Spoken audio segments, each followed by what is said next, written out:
Hello po, muli nandito tayo para magbigay ng komento. Dito pa tayo sa West Philippines. Okay?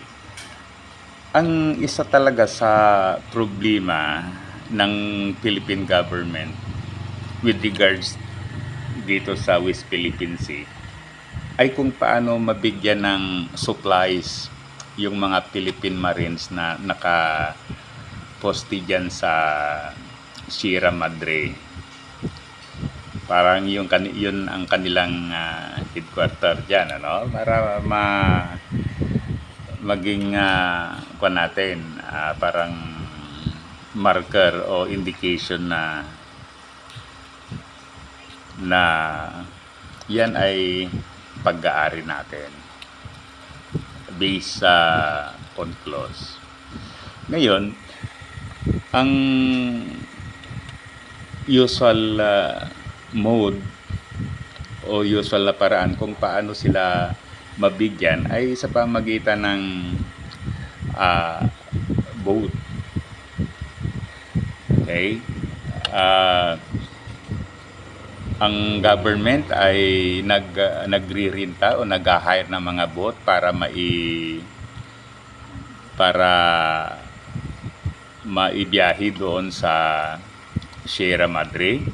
Ngunit ang pinaka-problema ay sila ay winawater cannon o kaya'y binablock sila ng mga barko ng mga Chino. So talagang hirap na hirap makarating yung mga supplies doon sa mga Philippine Marines dahil nga yan parang nire-restrict yung mga Pilipino.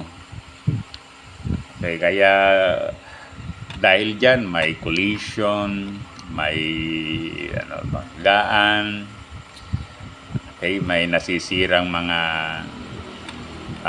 sasakyan ng mga Pilipino at saka iba pa. Mayroon din nasasaktan mga Pilipino crew, no? Okay, ngayon dahil dyan nag-isip ng ibang paraan yung government natin. This time gumamit sila ng airplane. Okay, yung mga supplies sinasakay sa airplane, pagkatapos inihuhulog dyan, ano? Ngunit ang naging problema ay hindi eksakto nahuhulog yung mga supplies doon sa ship, hindi eksakto. Kaya maraming I think nahuhulog yan sa hindi sa barko, kaya nakukuha ng mga Chino. May mga ulat na yung nakukuha ng mga Chino ay kanilang sinisira kasi sinasabi nila na ito ay mga construction supplies na hindi naman. Okay, kaya ganyan. Yan. Dahil hindi nag-failed ang airlift, ano? Then, ano kaya kung ganito? Kung nandyan yung mga barko ng mga kaalyado ng Pilipinas, like, halimbawa, barko ng mga United States, ng Japan, ng Canada, ng Australia, ng South Korea, at iba pang kaalyadong bansa. Ano kaya kung i-request na dadaan sila dyan, pagkatapos o kaya'y dyan sila, pagkatapos that's the time na mag-resupply yung Philippine government. Okay, tignan natin kung may gagawin pa ang China. Kung halimbawa may aircraft carrier dyan na malapit, may mga frigate, may mga destroyer, corvette, ng kaalyado ng Pilipinas. Magandang makita kung ano ang magiging move ng China. So, kung itong mga kaalyado natin, kung talagang sincere sila, kung talagang gusto nila tayong tulungan, mag-start tayo dyan, ano? Na mag-alalay sila habang magre-resupply tayo. Ngayon, kung halimbawa, nandyan sila, subukan na rin natin ang magdala ng mga construction materials. Okay? Kasi ang nakikita natin ay ganito. Iginigiat ng China na huwag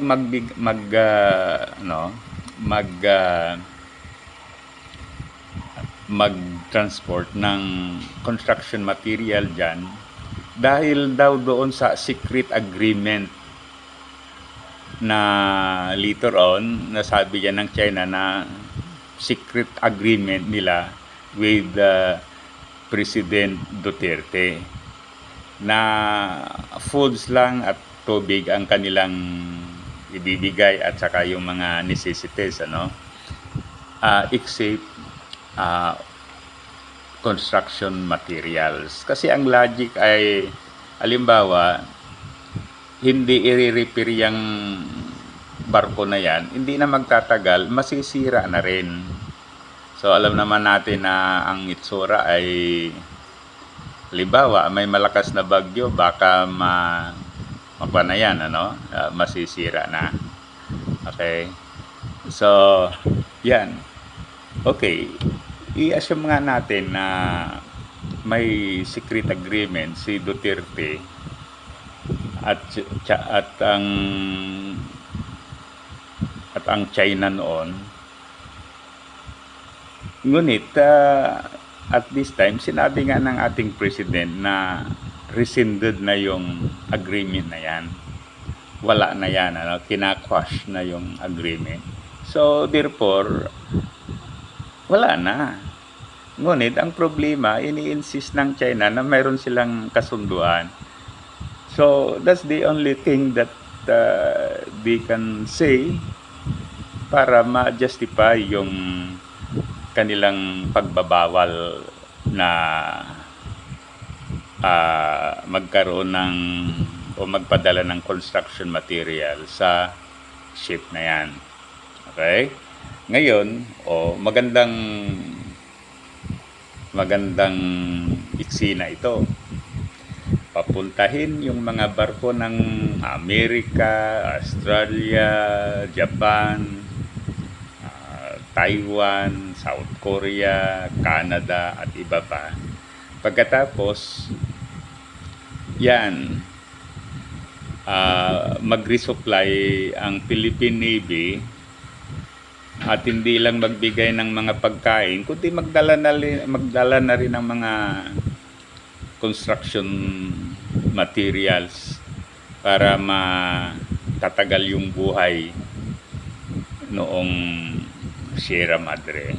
So, naisip lang natin yan, Okay? Tingnan natin yung idea. If it's work, well and good. Kung hindi, so okay lang. At least we did some options para ma-resupply yung mga Philippine Marines doon sa Sierra Madre. So muli, thank you. Sana i-like at saka subscribe sa ating YouTube channel. Mabuhay tayo mga Pilipino.